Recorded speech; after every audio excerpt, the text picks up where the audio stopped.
Hello and welcome. My name is Jörg. I am a German, a professional YouTube creator, 52 years of age, actually 53 very soon, and I'm here to talk to you about a very serious issue. I have been a YouTube partner for many years. They awarded me with the Silver and the Golden Play Award. I've been at their headquarters, I've been at their parties, I even met their CEO Susan W. a while back. So I know my way around YouTube. I can honestly say that I don't hate YouTube. In fact, quite the opposite. I love YouTube. I helped building YouTube. I put a lot of heart blood into this platform. I know a great many people that work for YouTube. YouTube is not evil. At least that's what I think. That's what I hope. But you know, I had many partners in my long career before this job here. Sometimes it happens that a partner gets too much leeway and then things get out of bound. This is what happened here. This is what happened here within the last year. And now it is high time to set things back to where they belong. Because about a year ago, a bunch of big advertisers united and set YouTube under pressure. And YouTube simply yielded. And why shouldn't they? Because they got big corporations with plenty of money on one side and lots of individual YouTubers with no power and no money on the other side. So they gave in. Basically, YouTube started to mess around with content that was within their guidelines, so it was okay to be on YouTube. But now they looked at the uploaded content and put it in categories. And some categories could make money and others could not. And then others could make some, but not enough. And the consequences of this are grave.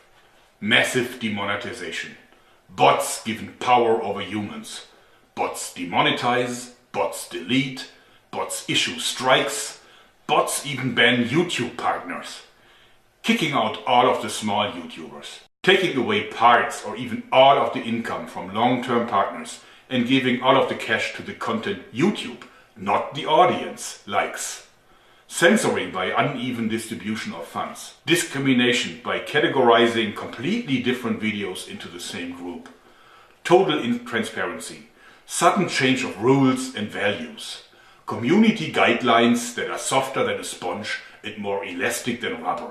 In short, the adpocalypse. This has to end for the benefit of the phenomena that we call YouTube, for the benefit of the creators, for the benefit of the audience, for the benefit of the stakeholders at YouTube/Google, and also for the advertisers. So, for making a difference, we have to unite. I am calling all YouTubers to arms. No matter if you are a channel with 10 million subscribers or if you're just a guy who watches a video every now and then, I need you to stand by my side in this very important campaign. Our goal is to save YouTube as we know it. And therefore, I herewith officially initiate the YouTube Creators Union. United we stand. So, YouTube Union, that's new. Or maybe there is one already and I haven't found it. But anyway, of course we have some questions about what is a YouTube union. Well, it's different to the run-of-the-mill trade union. How much does it cost to become a member? Nothing. I don't need your money. I need your strong sword arm. Or maybe better, your fingertip or mouse hand.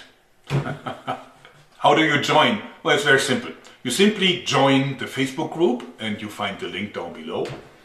Why Facebook? I know that a lot of you guys don't really like Facebook, but hey, it's YouTube's competition. And I think that they won't censor us there. I believe that we will be safe on Facebook. What are your obligations? None. You will be able to see what's going on because you will be a member of the Facebook group. And from time to time, I may ask you small things. For example, sending an email to an individual or an organization, or for sharing a video or a post, maybe even re-upload it somewhere. I don't know, that can happen. Most certainly, I will ask you for your opinion in the form of polls. I really want to run this as a democracy and not as a monarchy, even though I love being the king. Well, actually, I have one request already, and this is please share this video. Not just share it. Download it and re-upload it to as many places as you can. Upload it to YouTube, upload it to, I don't know, Facebook. You know, whatever you see like a good place for this video. Why do I want you to do this? Well, just to be safe. I don't want it to make it very easy to hush this video up by simply deleting it or something, just in case. I don't think that they're going to do it anyway, but who knows. So, I haven't monetized this video and I haven't included it into my content ID. This means you are free to copy it, you can edit it, you can use a part of it, you could use your own comments with it. Just do with it what you want. I don't care. So that's my request, and of course you don't have to follow it. You know, as I said, no obligations. You may or may not do it. The YouTubers Union is entirely voluntary. So this means you can join and you can leave at any time. You do what you please. I just think that we have a common goal and therefore we don't need stupid rules. Alright, now let's talk about my demands. Directed at YouTube's management, of course. And of course this is just for starters. I mean, we will discuss this in the Facebook group. Certainly, but we have to start somewhere. But let's develop this together.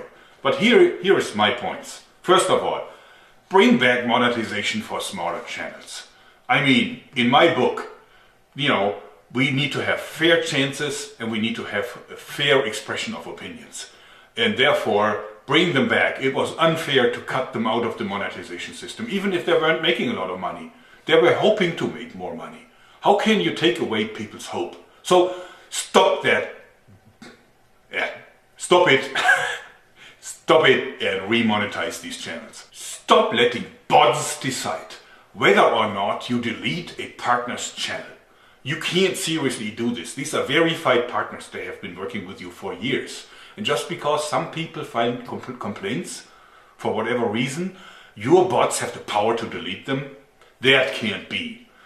I want you to have a human calling up a partner that you're planning to delete and discussing this with him beforehand. Do you have any idea about what happens when on a Friday noon, when nobody is at work at YouTube anymore, a bot closes down a channel that is the sole source of income of a YouTube creator? You know, this guy will be in the most dire straits, and that's because of you. You are responsible for this. Stop it. Open up communication between your censors, what you call content or content department or whatever, and the creators. It's not acceptable that we have to communicate through automized messages or maybe through our partner managers who really have nothing to say, you know, good people, but no influence in the organization really. If you are in a position to judge about our videos, then come out of your hiding and talk to us about it. I mean, that happens with a rating for a movie, for a Hollywood movie. It's an ongoing discussion. You know, tell us what you don't want. Maybe we do some editing and then it's okay. But be approachable. Just don't hide, okay? But you know what? Stop demonetization as a whole. Get rid of it. You know, go back to old times. We don't need demonetization. If a video is within your guidelines, we'll talk about those later, but if it's within the guidelines, then evenly distribute the ads over it. And if you must limit ads to certain content, if you really want to do this, then still pay out the money to every one of us. You know full well that you need some more critical content, something controversial to attract users to your platform. And then you can bombard them with your recommendations and trendings for videos that are full of ads. That's okay, but the income from this needs to be spread also over to people that have the more critical content. You know what? You behave like a car manufacturer that decides to only pay the sales force because these are the guys that make the sale. So why pay anyone else? But you know, a car company that stops paying its workers, stops paying accountants, stops paying engineers, stops paying the cleaning team, you know what happens to them? Go figure. And if your advertisers don't like that, then let them go back to the old dying print media. You know, and then watch them coming back with the tail between the legs. You know, they can't last. Stop preferring some partners over others. I mean, that's like George Orwell, really. I mean, you shouldn't do this. Some people are more equal than others. We had this before. So don't do it.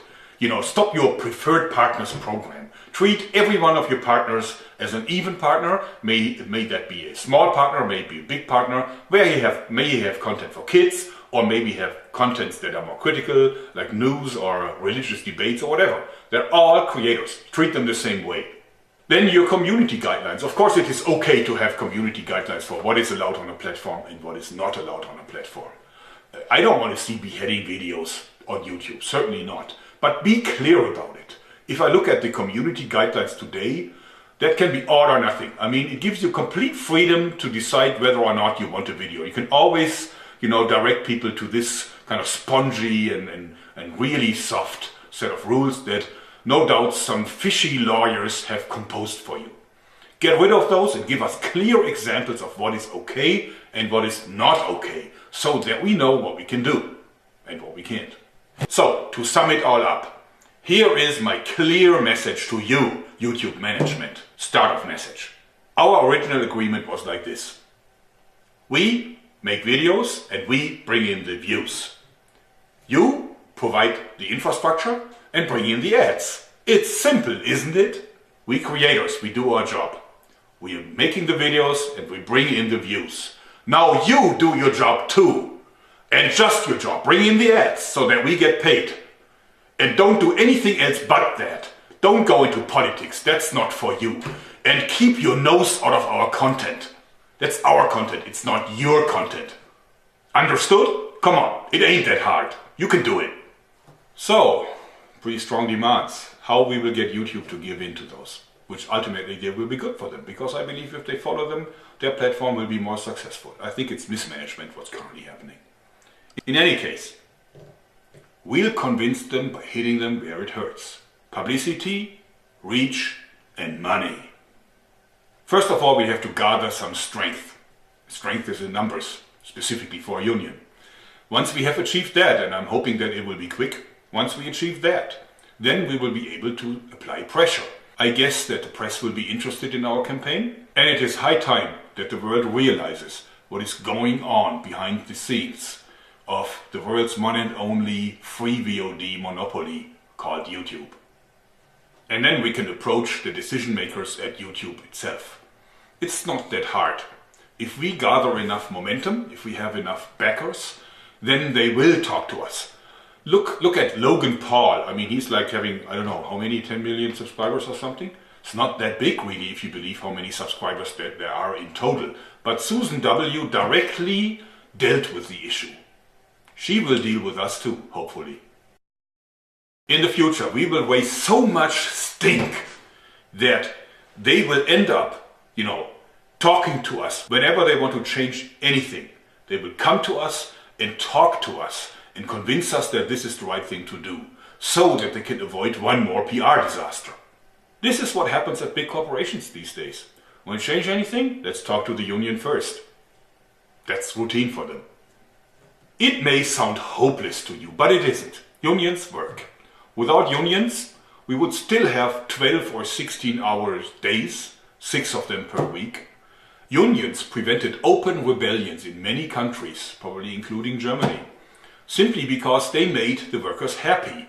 Well, happy enough not to vote for the Commie Party anyway. Now I would like to address some of the comments and arguments that will certainly come up. First of all, it's their platform. They can do whatever they want. That is not true. They even call us partners. They don't call us users. They don't call us parasites. They call us partners. And partners build things together. And that's exactly what happened. We built this platform together. It's not their YouTube. It's our YouTube. This is as much our platform as it is theirs. One more popular comment is, go to Vimeo, go to Full30, go to, I don't know, Twitter or whatever. No. I helped building this platform. There's plenty of my heart blood in it. I refuse to surrender it without a fight. Also, you need to realize that all these services are a lot smaller than YouTube. And no full-time YouTuber can make a living by completely changing over to one of the rivaling platforms. So one more argument is only channels that went too far are affected. Advertisers can't accept them. Well, look at the airgun guys. I mean, just last week I saw dozens of channels being completely closed that dealt with pellet guns. You can't really use a pellet gun for a school shooting, can't you? But anyway, some of these channels only dealt with Olympic disciplines, air guns used in the Olympics. So how can this be worthwhile banning? but the bots did exactly that. Then look at my poor colleagues at Zombie Go Boom. These guys use Xboxes to hit zombie heads that were made of foam, plastics and a little bit of ketchup probably, you know. The Mythbusters, a show that ran for many years on mainstream TV, you know, did that and worse. And I saw a lot of advertisements and commercials next to that show. I'm not sure if you can confirm this, but on TV it was never a problem. But now, all of a sudden, on YouTube it is? Okay, next one is the advertisers can decide by themselves if they want controversial channels. Well, not quite. YouTube has defined 5 categories. Each one of the videos is inspected by the bots and then put in one or more of these categories. And so these categories are very different within one. So even within one of these categories, you find completely different content. So for example, the videos that I do about slingshots, these slingshots are regarded as weapons. And so is an AR-15 with a bump stock. So a video that goes with an AR-15 is in the same category as my slingshot video where I show people how to make a slingshot from a toilet roll and in an air balloon, right? But even worse, in the same category you find abortion videos. I can imagine that there's plenty of advertisers that would have no problem with my little balloon gun, right? But that would have a serious problem seeing the ad showing up next to an abortion video. But the bots are artificial intelligences and they learn and they keep getting better and better. So this will be over soon. Well. This is what YouTube keeps saying. But in reality, I cannot confirm that they're getting any better. They kicked out all these airgun channels because obviously some haters agreed upon a campaign to flag all these videos, and they did this on a Friday at noon where at YouTube everybody went home. So the bots had their free run with it, and because so many people flagged it, they issued strikes, and after the 3rd strike they kicked out the entire channel. I took part in a YouTube hangout just a couple of days ago, and they told us be very careful with the title because these are just bots. So if you use something that could be considered bad or evil, then, you know, maybe the bots are doing something wrong and then your video gets demonetized or deleted. Well, you know, I mean, come on. I asked you, what is the value of an artificial intelligence that after 1 full year of learning can't make out the difference between a naked butt and the naked truth? Really? I mean, artificial it is. Intelligent? Not so much. Come on, YouTube, Google, with all your money, your experience, your resources, that's the best you can do? Then they say only weapon-related channels are affected by this. No, it's not true. A news channel that reports about war is affected, but also an obituary, complicated word for me, sorry, beeped out curses. Even those, you know, you may be demonetized and the advertiser may choose to not be present on your video. So you lose money. So then people tell me, just find advertisers yourself and make sponsored videos. In fact, I do, and it's a good strategy. But you know what? I still want to go back to the original agreement. I don't like that. It's YouTube's job to find the advertisers. Why do I have to do this by myself? I don't understand it. They use my video to lure people onto their platform so they can watch stupid videos with lots of ads, and I'm not getting anything from them for that. I need to find my own advertisers. Well, I'm asking me, why do I need YouTube at all? But there's an even bigger problem, because not having ads means that it's not attractive for YouTube to put you into recommended or trending. I mean, this is of course nothing that I have confirmed, but I think I can tell it just by looking at my figures in analytics. I think that they reserve most of the space in trending and recommended for fully monetized videos with all the ads in there. Financially it makes sense. Why would you give this valuable space to a video that doesn't make any money for you? But if you're not featured in recommended and trendings, it is very hard for a YouTube channel to find new subscribers. So growth is very limited. So finding own sponsors is a short-term solution only. Alright, last not least, just get a Patreon. Well, I have a Patreon. I had one for about a year or something. But you know what? I don't want to do that. I don't want to go back to begging, you know, I want an honest deal. I want honest money for my honest work. And I want it to be paid by the company that signed a partnership agreement with me. And that is YouTube. Please share this video. Please share the link to the Facebook group. And join the Facebook group. Shield, brothers and sisters, together we shall prevail. Thanks and bye-bye.